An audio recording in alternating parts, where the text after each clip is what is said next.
How's it going, everyone? This is Xylee the Fox, and welcome back to a brand new video. Okay, first things first, I just gotta say a huge thank you for helping this channel hit 10,000 subscribers.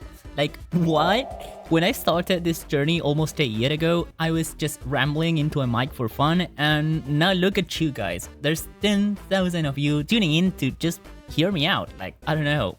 Thank you. That really blows my mind. Like, seriously, I'm beyond grateful to each and every one of you. So thank you for making this corner of the internet such a cozy and fun place to be. Now, today's topic is one I've been thinking about a lot lately, especially since I'm a little close to turning 30, you know? Yeah, it's coming, boys. And maybe you're younger right now and thinking, nah, that's so far away, but trust me, it sneaks up on you quicker than water. So let's put this like this. In the furry fandom, when we talk about aging, there is this term that we call greymuzzles. It's a word that describes older furries, usually folks over 30. But fun fact, back in the day, greymuzzles were usually called like the pre-internet furries, like the OGs from the 80s. But surprise, we 90s kids are not kids anymore either, so yay! So, what now? Being an older furry doesn't mean fading into the background. Bear that in mind. Greymuzzles are still here. Okay, I don't want to include myself here, but let's talk about it. Yeah, greymuzzle is not a negative term. It's not pejorative. It's great to be a greymuzzle. So let's say we might not be the loudest in the fandom, but we are around, guys. Watching from the sidelines, cheering you on, sharing advice, and in many cases, you know, running the show, I would say. In today's video, I want to give a little love to ourselves, to the greymuzzles in the community, the veterans and supporters of the fandom, and explain why they are so important to the furry fandom of today. Alright, so let's start with a truth that might not sound very glamorous, but it's very important nonetheless. You probably heard it from your grandparents, from your parents, and you will hear it now from me, your Xylee the Fox. Now, in any community, any society, wisdom is one of the rarest and most powerful resources. And when it comes to the furry fandom, the people who've been around the block a few times are carrying a lot of it. Older furries have seen trends come and go, they've watched drama play out, they've watched it resolve, and probably have a good sense of when to engage in something and when to leave for the sake of their own sanity. That's a little reminder for you younger furries. And me too.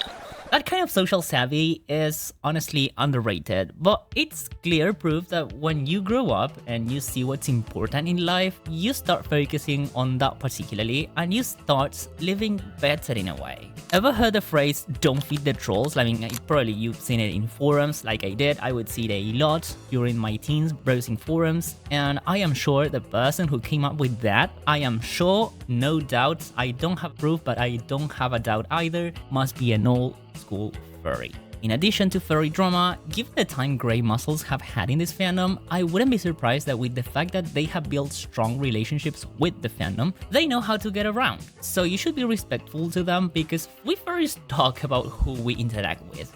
And in such a tight-knit community like the furry fandom, comments travel fast. So that's just something superficial. This is a same reminder for you that it's pretty plain, but you need to think about it. You need to be respectful in general just because you wouldn't like to be treated badly. I mean, just basic human interactions. So apart from that, however, if you're just starting out and wondering how to get around, well, talk to a greymuzzle. Chances are they can help and share insightful advice. And bonus, they probably know someone who knows someone who can help you too. When I was 18 in the furry fandom, I mean 18, like early 20s, I would talk a lot to older furries so as to get to know what I was getting involved into. They know, they know the drama, they know who to talk to, they know how to get along, and, you know, how to be safe. Yay, that's a great piece of advice. This fandom is surprisingly small in terms of how interconnected it is. Everyone sorta knows what everyone is doing, so talking to a greymuzzle, I would say, isn't just nice, it's helpful. Why is it like this? Because you're tapping into a living library of furry history, tips, and probably potential connections. Just as greymuzzles are key in social interaction, the question remains, are they commonly seen in all furry events? Well, short answer, not always. You won't see as many older furries at every single event, and when you do, it might catch you off guard, but should it? Look, just because someone's got a few grey hairs or a 9-to-5 job doesn't mean they can't put on a fursuit and enjoy a convention or a party. Fun has no age limit, so let's undo this silly stereotype that adults can't have fun. But realistically, some older furries might not feel entirely comfortable at every single event. Some might worry they'll be judged or feel out of place among the sea of 20-something-year-olds making TikToks, videos, going crazy over memes, and sometimes even engaging in substances. And that sucks, because they do have just as much right to be there, enjoy themselves, and be part, even if our ways to have fun are not the same as that of teens and furs in their 20s. So where do they generally go? Alright, I don't wanna generalize here, but I've noticed there's a favorite convention, like a comfort zone convention that all my older friends from the US go no matter what, and that is Anthrocon.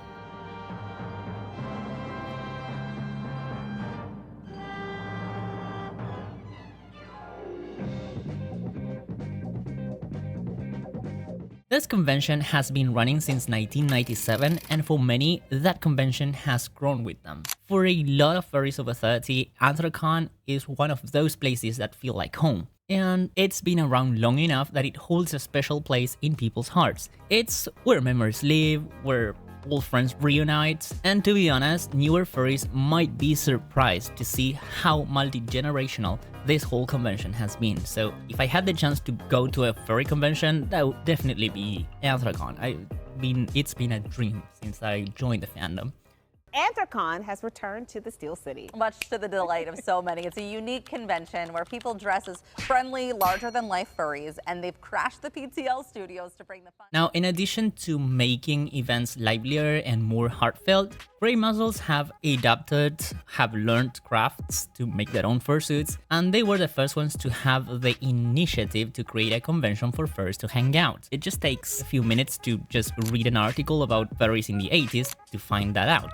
It shouldn't be a surprise then that, with all their knowledge and experience, Greymuzzles run most furry businesses and conventions nowadays. Following this line, it could be very safe to say that the organizers have been doing this for over a decade, which gives them quite a lot of experience. But mind you, this is not just logistics, it's dedication. Think about people like Uncle Cargill. They have been doing this for a while now, and together with Anthrocon's board of directors, most of whom are also Greymuzzles, have carried out amazing conventions. Here, I would like to talk not only about Anthrocon, but also other long-living conventions like Fur Week in Atlanta, for example, or Midwest Fur Fest, cons which have brought the fandom together in enormous numbers and which have been responsible for joyful memories. And if you ask me, the same goes for fursuit making. Look at some of the biggest and most respected fursuit makers out there, the most popular ones, the ones that you see and say, hey, I know this maker. Chances are that many of them are more than 30. These aren't just side gigs or weekend hobbies, these are full-time careers that took years of trial and error to master. As I said before, time brings expertise, and that is reflected in the jobs they make. You'll often find that the makers behind the most iconic suits in the furry fandom are generally people who started making suits in their bedrooms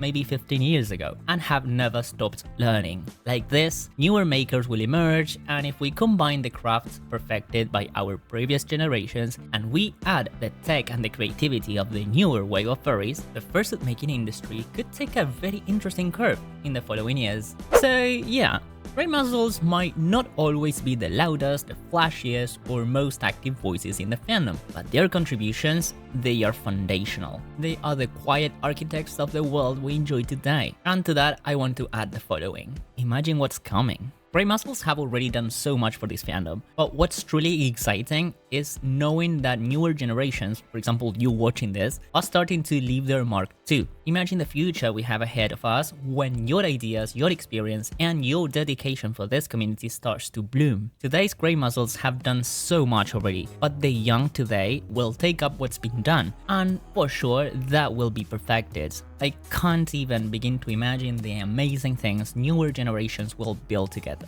So yep, I hope you guys have enjoyed today's video, and if you have, don't forget to like, subscribe, and share with your friends. I'd like to read what you have to say about this video, so tell me what you think about the involvement of older generations in our fandom. I am really happy with it, so I would say that greymuzzles have been key in the formation of today's fandom. So what do you think? I will be reading you guys. This was Sidey the Fox, and I'll see you guys in the next video. Take good care of yourselves.